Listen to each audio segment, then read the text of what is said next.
A bird. Just follow me.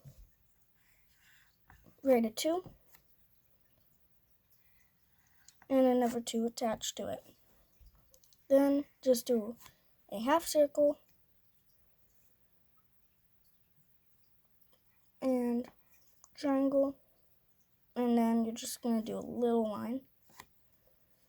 Then you're going to do a dot for the eye. Then you're going to create the stick.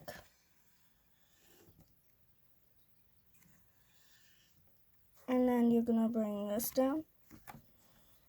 And then once you bring it down, you're going to go down even more to create the tail.